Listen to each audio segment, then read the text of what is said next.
All right, I'm with Jon Henes, CEO and founder of C Street Advisory. So what is C Street, Jon, a company you founded? C Street is a strategic communications and crisis management firm. We focus on companies that find themselves in financial distress or some sort of crisis, whether that's business or political. And what we do is we help them craft their messaging, prepare a strategic plan for communicating, and we don't just focus on how they're going to communicate today. We think about how are they going to communicate tomorrow, next month, when they emerge from the crisis or the restructuring to position themselves for success. Okay, well, we just finished our talk on the stage. One of your clients was WeWork, or is WeWork. Tell me what you've done for them, more specifically than what we talked about. Is there something that kind of changed the trajectory of that company because they were sort of really going the other way, the wrong direction, especially after COVID? And then, I don't know where exactly they are now. Maybe you want to update us on that. Sure. WeWork's a great company.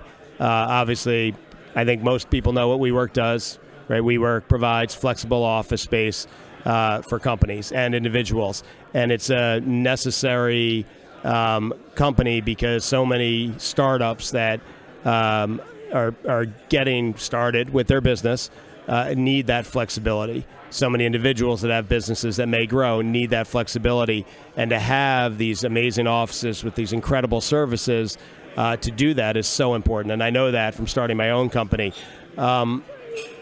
They obviously, a long time ago, grew really high, faced some challenges, and including COVID, and had to come down and figure out how to restructure. Well, my understanding is, like, in the beginning, they would get these sort of, cheaper leases and then, rent out at sort of, the smaller spaces at a higher margin, and then they began leasing, A+ level longer term leases right before COVID, I guess in the spirit of growth, because they wanted to go public.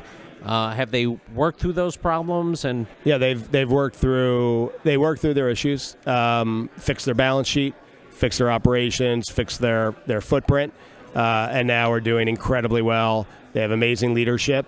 They have amazing members in their spaces, and it's a company that's going to continue to grow and do incredibly well because it's necessary. Oftentimes in the restructuring world, when I was a lawyer for 25 years, 20 years at Kirkland & Ellis. Did you help them restructure their leases too, and do all of those? We were just involved in the in the communications, but we did work with the lawyers and the financial advisors in helping. How do you communicate to the landlords? How do you communicate to the members? And the management team obviously was incredibly involved in all that. But this is a lot of the time in the restructuring world, when you're working with a company, the question that gets asked is, should this company exist? And we were 1,000%. It's needed. It's more than needs to exist. It needs to be there because you need that type of startups, and especially as we're leading into 2025, and hopefully there will be a big push for more founders and more startups and more middle-class people starting businesses. They're going to need places to have those operations working, and having flexibility is so critical. You touched upon this a little bit in our discussion on stage, but the decision, your partner at K&E, your partner, I mean, you're done. So the leap to become an entrepreneur, share that, because I think a number of maybe younger people said, okay, the partnership track, is a long one. And even just to get there, should they just start their own business now, right? I mean, would you have, if you have went back, would you have said, well, if I had a 10-year head start, because it's hard to start a business? Sure.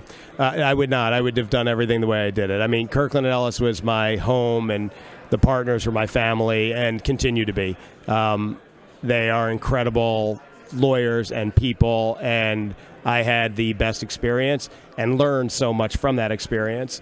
And so I took all that I learned, took some other things as I got involved in politics, saw what I thought was an opening in the market for a new type of company, and finally made the decision to take the jump. I think I always had an entrepreneurial itch.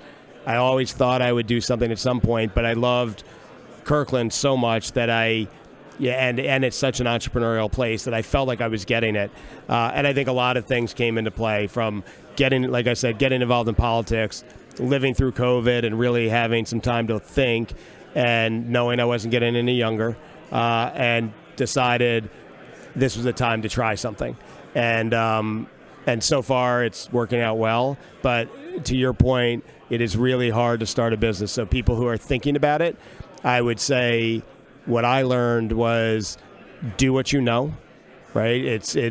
It's very easy to think you can go and do anything. You just have a good idea. But doing what you know is really important. And I know the restructuring and crisis world. I know all the people in it. I know the dynamics. I know how it works. So stepping in to that world in a little bit of a different way, it wasn't easy at all, but it made sense. Second, make sure you're hiring the best people, and it's about talent, it's about culture, and it's about character. And you need those three things, and probably in that order, to make sure that you really build. Because when you're going through a startup, there's ups and downs, and having people that you know you can count on, that are going to be honest, that are going to let you know when mistakes happen so it can be fixed, is so critical. And then just know you're not going to sleep, and you're going to work so hard because it's your baby. And it is you. And it's really, at some point, it gets big enough. Like, we're now at 33 people. And so it is a real team, and we're all working together. In the early days, though, it's very lonely. And you don't have a lot of people to be able to go to and say, hey, I need some help. And knowing when you can do that is important. So I think those three things are really important to know. Well, that's good. Are you still hiring people? We're still hiring. We're growing. Okay, yes. And it's good to find good people, or easy to find good people, or challenging? There are amazing people out there, amazingly talented people. I think that, it's what I said, though. So talent is really important. You have to have talented people. But culture is also so important. So for us, our culture is all about collaboration, having each other's back, relentless focus on client service. And if we have the most talented person in the world, but that's not the culture that they want to be in, it's not going to work. So you need to find the talent, they need to fit in the culture, and then, like I said, character. You need to know that you've got people who, when they tell you something, they're telling you it as it is, and that you can trust them with everything. And so it's those three things. Well, I'm going to ask a personal favor. I have a daughter in college. She's a dance major. She goes to SUNY Purchase. And I'm saying, you should have a minor in business and management marketing. Are you doing any internships or anything like that? We do internships. Okay. Send her resume. I'm happy to talk to her. Okay. 100%. Yeah, terrific. I mean, to get a mentor like Jon Henes or the people around you would be incredible for her. So I'm going to take you up on that offer. I hope you do. I hope you do. Okay, great. Jon, thank you very much. Great. Thank you so much. It's great. Thanks. Thank you. Thanks a lot.